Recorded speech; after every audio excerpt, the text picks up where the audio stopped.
Good morning, my name is Aranavji and my name is Kailas Nada. We are representing the project done by Sai Krishna Public School, Tirunelveli, Kerala.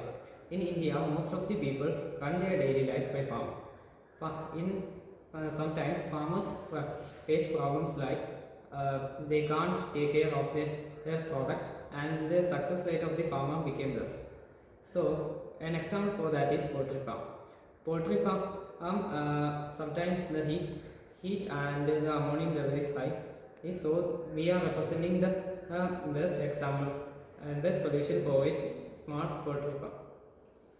Basically, there are three components in this smart poultry farm: sensors, microcontroller, and octators.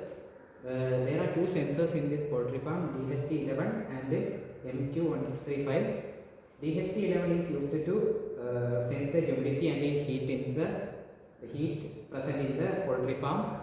The microcontroller that we have used in this project is ESP8266 or Node MCU.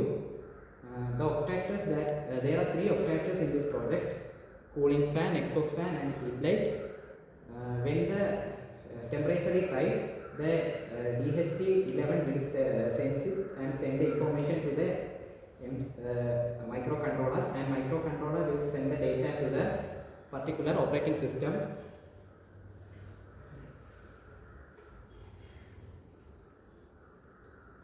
And we can just turn on the cooling fan and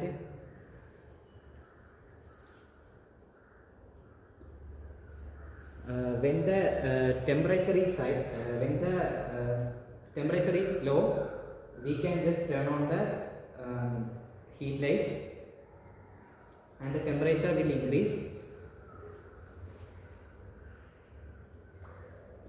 If the temperature of if the smell of ammonia increases, we can the MQ135 will sense it and send the data to the microcontroller, and microcontroller will send the data to the particular operating system, and we can just turn on the exhaust fan from there and it will exhaust the ammonia smell.